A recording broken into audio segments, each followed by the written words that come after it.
I will soon be dreaming the dream again. I am sleeping, but my awake thoughts keep popping in. It is not exactly easy falling asleep knowing what I know now. I have to sleep with a blindfold tonight. The light from the rift illuminates the room too much. Also, my dream has changed. I have an external view of myself this time, like I am a floating spirit, watching. I cannot move and just watch as Moro breaks through the ice and cleaves my head. My headless body drops to the ground and the rift hangs in the mid-air, convulsing. Moro doesn't seem surprised. This was the expected outcome for him. He stares deep into the departed realm, then slowly raises his arm and reaches in. In a bright green flash, he is violently pushed back. Inside the rift, the faces float by in a twisting maelstrom of green. Moro's voice has a hollow pained feel as he snaps angrily at them. Why do you fight it? Why are you so complacent?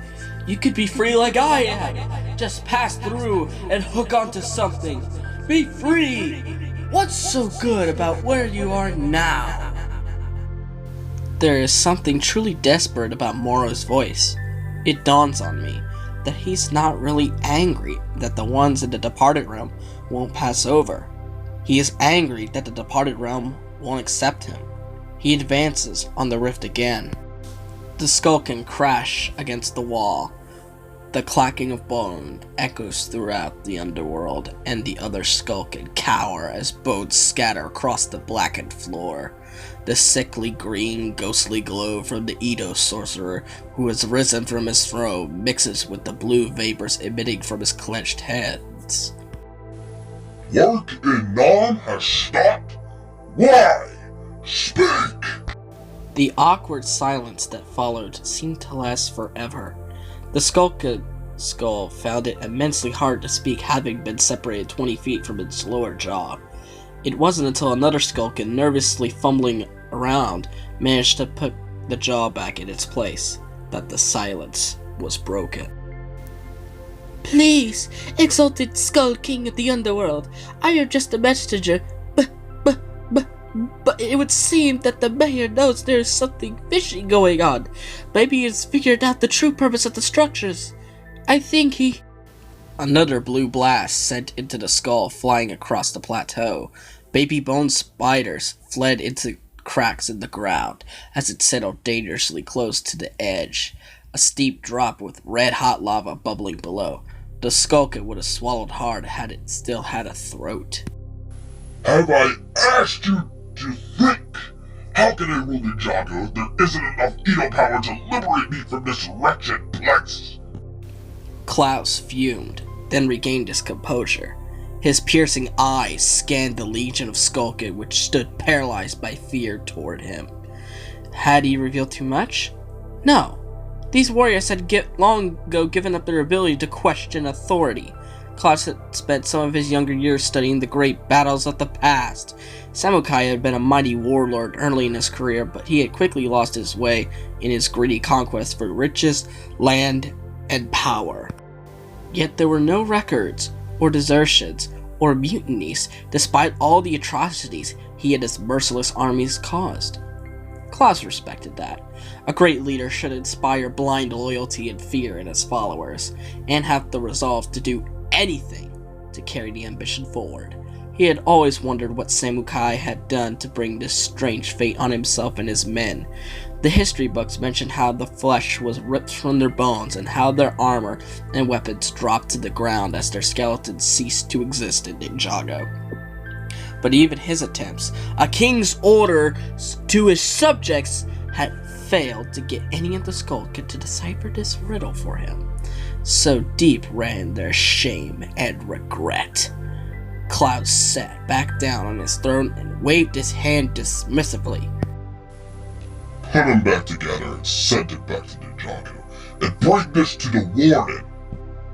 He scribbled some fast instructions on a crumbling piece of parchment and called over the newly rebuilt Skulkin, who nervously approached his king with newfound respect. His respect was no longer based on the promise of becoming something more, but a fear. I rip the blindfold from my eyes. I am wide awake, and the rift burns painfully on my face. As my eyes adjust to the green light reflected on the ceiling, I summarize the new information from the dream. How much of it is to be trusted, and how much has been added to by my own imagination. No one in Ninjago seems to know much about the departed realm, yet my dream suggests that the departed have no desire to leave it. Truth? Or wishful thinking? Not sure. Still, I take some comfort in that. As I step out into the sunlight, the sounds of birds chirping greet me.